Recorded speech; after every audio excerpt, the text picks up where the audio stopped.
ఆచి చికెన్ మసాలా. గోవింద నామస్మరణతో మార్మోగాల్సిన తిరుపతి నగరంలో గంజాయి వాసన గుప్పుమంటోందా? ఆధ్యాత్మిక క్షేత్రంలో ఎక్కడ చూసినా యువత మత్తులో మునిగి తేలుతున్నారా? అక్రమ గంజాయి రవాణా, మత్తు పదార్థాల వినియోగంపై పోలీసులు చర్యలు తీసుకుంటున్నా ఫలితం లేకుండా పోతోందా? ఇప్పుడు ఈ వివాదం కాస్త పొలిటికల్ టర్న్ తీసుకుందా? నగరంలో ఈ పరిస్థితికి మీరంటే మీరు కారణమంటూ వైసీపీ, టీడీపీ నేతలు ఫ్లెక్సీలు ఏర్పాటు చేయడం సంచలనంగా మారిందా? ఇలా వరుస పరిణామాలతో తిరుపతి రాజకీయంగా వేడెక్కిందా? Let's watch the story.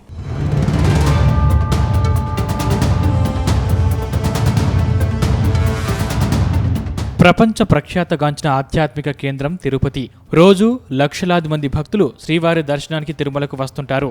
ఇప్పుడు తిరుపతి నగరంలో గంజాయి అక్రమ రవాణా, వినియోగంపై ఆందోళనలు వ్యక్తమవుతున్నాయి. గంజాయి మత్తులో కొందరు యువకులు బహిరంగ ప్రదేశాల్లో హల్చల్ చేయడం, స్థానిక ఆలయాల వద్ద భక్తులను ఇబ్బందులకు గురిచేయడం వంటి ఘటనలు చోటు చేసుకున్నాయి. ఈ ఘటనల్లో సంబంధం ఉందని అనుమానించిన కొందరిని పోలీసులు అదుపులోకి తీసుకుని కేసులు నమోదు చేశారు. అయితే అరెస్ట్ అయిన వారిలో వైసీపీ కార్యకర్తలు ఉన్నారంటూ రాజకీయ వివాదం మొదలైంది. గంజాయి వ్యవహారంపై కఠిన చర్యలు తీసుకోవాలని టీడీపీ నాయకులు అంబేద్కర్ విగ్రహం వద్ద నిరసన చేపట్టగా, తమ పార్టీ కార్యకర్తలపై తప్పుడు కేసులు నమోదు చేశారని ఆరోపిస్తూ వైసీపీ నాయకులు గాంధీ విగ్రహం వద్ద ఆందోళన చేపట్టారు.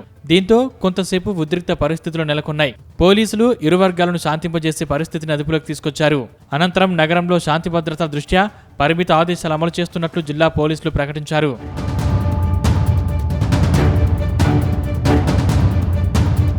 అయితే ఈ వివాదం చల్లారక ముందే నగరంలో మరోసారి ఫ్లెక్సీలు కలకలం రేపాయి.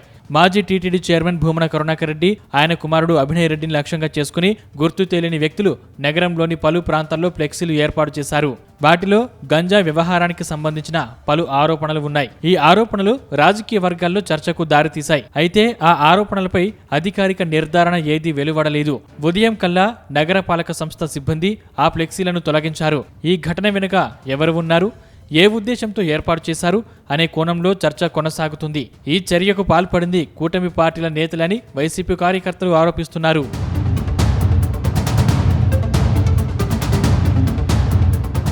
వాస్తవానికి గంజాయి నియంత్రణపై పోలీసులు చర్యలు ముమ్మరం చేశారు. కూటమి ప్రభుత్వం అధికారంలోకి వచ్చిన తర్వాత ప్రత్యేక బృందాలను ఏర్పాటు చేసి అక్రమ రవాణాపై నిఘా పెంచామని అధికారులు చెబుతున్నారు.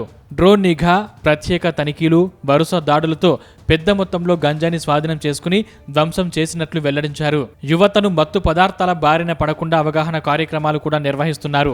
ఓవైపు పోలీసుల చర్యలు కొనసాగుతున్నప్పటికీ గంజాయి అక్రమ రవాణాను పూర్తిగా అరికట్టాల్సిన అవసరం ఉందని స్థానికులు అభిప్రాయపడుతున్నారు. తిరుపతి వంటి పవిత్ర పుణ్యక్షేత్రంలో మత్తు పదార్థాలకు ఏమాత్రం అవకాశం ఉండకూడదని, ఈ వ్యవహారంపై రాజకీయాలకు అతీతంగా కఠిన చర్యలు తీసుకోవాలని కోరుతున్నారు.